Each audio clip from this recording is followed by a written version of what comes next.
group, why are you marching today? Because today we are saying enough is enough. We are sick and tired as Batsonga Machangani to be judged based on our skin tone. Just because we are darker than a Zulu, just because we are darker than a Xhosa, doesn't make us a foreign.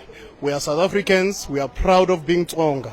We've been turning the other cheek for the longest time here in South Africa. Like Zimbabweans, like Mozambicans, but Tina, we are not Magandi. They will not slap us this side and we give them the other cheek. This is a peaceful march because we are not hooligans. So this is a way of retaliation. We are showing them a peaceful march. They've been talking, saying Utibona they are doing peaceful marches. So today they must take notes. Who exactly is targeting you, and why do you think that is so? There's a specific people, I won't say a specific tribe here in South Africa. So we are being judged based on our skin tone. So we are sick and tired today. Like I am saying, we are saying enough is enough. Yeah. And as a group, you have also been saying you want the borders open. Can you explain us what do you mean about that? Because Mozambicans are Africans, Zimbabweans are Africans, and those are our brothers and sisters. I am saying, if the borders don't open, I am saying this personally, that they must find creative ways of coming to South Africa to come and visit us, the brothers and the sisters. And I will not apologize for that, Chief. And you are going to the Home Office, to the Human Rights Commission now. What's your message to them and the government? We are saying to President Ramaphosa, we are here. It's just a clear message that, President, we are here. We are proudly South Africans. We are proudly Africans. And we are here to showcase that we also have numbers. But like I said, we are not hooligans, Chief. We don't fight fire with fire. We teach them how to march today here. Thank you very much. You can hear for yourself. I now want to show you the groups that are here. Just to see behind me. They've just stopped now, but it's a very fast moving group. I want to show you this group that's here. Quite a lot of people that have gathered here. They are marching to the Human Rights Commission. I'll just help you to listen as they speak to each other.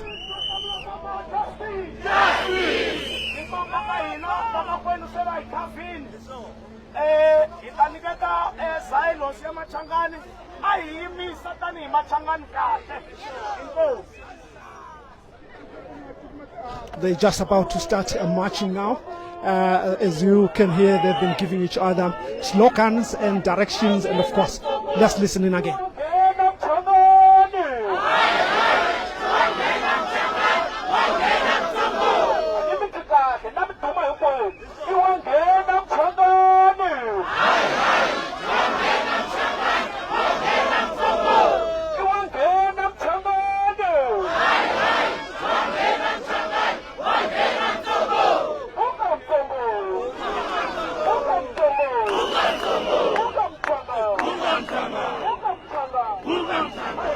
So they are saying, arise, Mchangani, arise, because they feel they've been suppressed and, of course, not given their place as South Africans. So they think this is time for them to air their views. Let me speak to the brother here. Hi, brother. You are live on DW. Just tell us, why this march today? This march is because of our people.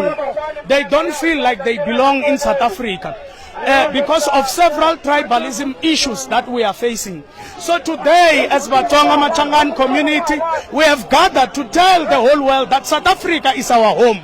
South Africa is our land. South Africa is where we were born. We were born and raised here. This is our home. So we don't want anyone to treat us like they are doing us a favor when we are in our country. Nobody is doing us a favor. This is our country. This is where we belong. And no one is going to tell us to produce IDs when we are working. This is our country. This is not the time of apartheid where we will go around with our IDs. Thank you. And what do you say, General, about the anti-migrant marches that are happening?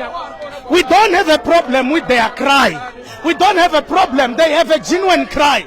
Our problem comes when our tribe gets to suffer the consequences of what they are trying to achieve. In their pursued to chase away illegal immigrants.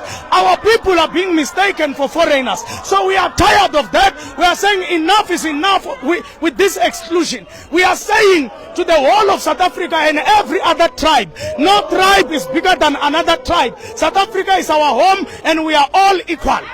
And you just told me that there was a young man who was killed because of this. Yes. Samuel Sambo died in Mossel Bay during the march on the 29th of May and the 30th, that was in Mossel Bay. And several other people, they lost their homes, they lost their livelihood. Samuel's mother is here with us. And she, as we speak, she can't go back to Mossel Bay and be subjected to the same treatment of tribalism. She's afraid her kids have to be moved to come and study in Limpopo, where they belong. But we want the world to know, when they